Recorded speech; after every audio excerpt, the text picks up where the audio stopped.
let's now take a look at, and it still has to do with the dosage thing. Yeah. So for me, for example, I'm a herbal practitioner. I have a certain medication. I feel that this medication will be able to cure maybe headache. Yeah.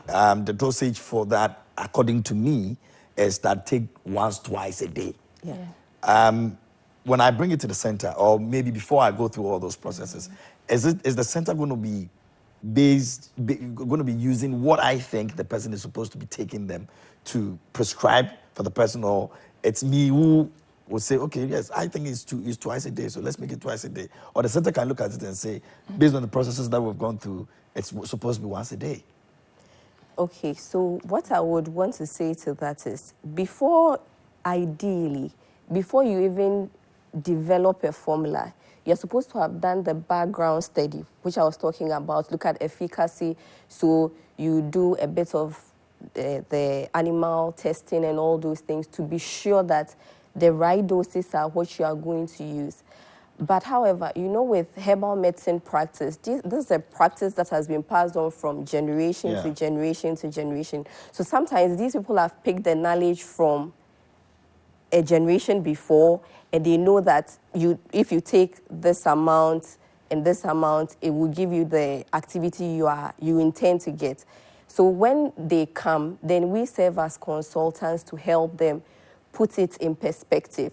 Now, when we do this safety study, it will tell us if, for instance, the person is saying, take it this way, and you do safety studies using the method that you are supposed to take, and you realize that it's not going to be safe for the end user, or it's going to cause a bit of organ damage or something, then you definitely not encourage it. Then you go into advice. So that's what we do. Once you are doing the formulation development and you come, certain people, they have the herbs. They know what the herbs are supposed to be used for, but they don't even have an idea as to which formulation will be appropriate. So when they come, we combine the folkloric knowledge that they have with the scientific knowledge we provide to come up with doses for them. That is if they did our consultant. So it means that others will also show up as well. Yes. They just put theirs on the market without consulting. Yeah. Oh yeah, people do that. Yeah. Which is not the best. Yeah. So in addition to that, so we do 3 basic safety studies for herbalists. We do the microbiological studies, which will check whether the product has any microbial contaminants in them. And then the toxicity studies. That is going to tell whether the dose you are claiming on your product is safe or not. Is safe or not. Yeah. If it is which is not, very important. Which is because very doses important. Kill people. Yes. So that is the toxicity studies.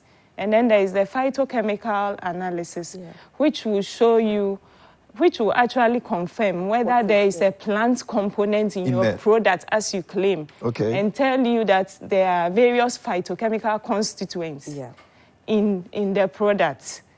And then whether there are some unsafe phytochemical constituents in it as well. So that's... So the analysis takes care of all of these? Yes. Safety. Safety is actually very important.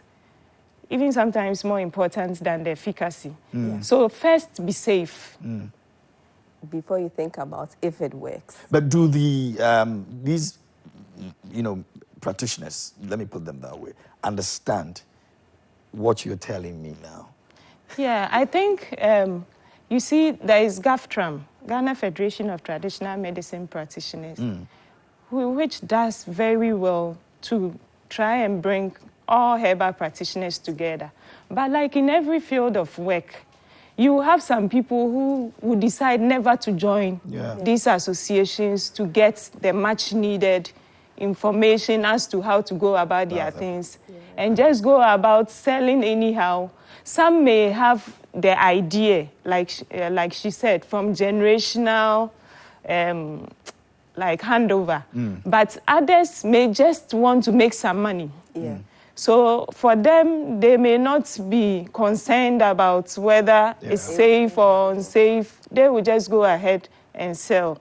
But it is up to all of us to keep encouraging those who genuinely do not have any idea what to do and need to know, but as well be ready to regulate the Food and Drugs Authority to help in regulation of those who just want to make money because they think it's a sector that a lot more people are interested in, and people would like to switch to traditional. Just to make some quick money out of Yes. there. Which is the truth, by Yes. the way. I mean, it's a place once you get there and you're able to talk and talk well. Yes. Anything you're selling sells. Yeah. You know, but if you just join us here on the show, this is our good living for Prime Morning today. We're looking at herbal medicine formulation and development, and we've spoken a lot about it. If you just join us, you've missed, some very important things, but we're trying to see how best we can, make you catch up here on the show. Doris is here with me, and Mrs. Genevieve is also here with me, and they are from the Center for Plant Medicine Research. And they're educating us on that. It's still the kind of month, and so we're putting our attention on herbal medicine, the formulation of it, of course, the development as well. And let's talk about. I think that it's an interesting thing, process that involves this whole idea of starting medication and getting to the end point of it, which is the testing part that you spoke about. And then again, you mentioned that briefly in your submission as well. The use of animals to test and see the efficacy, the dosage, whatever it is, to ensure that this medication is good for human consumption. How does the institution regulate that? Because if I'm a herbal practitioner and I am supposed to do this myself, or before I come to you, or if when I come to you that you say, okay, let's do the testing, which is which? Because I can decide to say I have some hen in the house, I've given the hen. The hen didn't have the headache I wanted to cure, so the medicine can go. Meanwhile, maybe it's not the hen that would make anything possible out of that medication. How is that?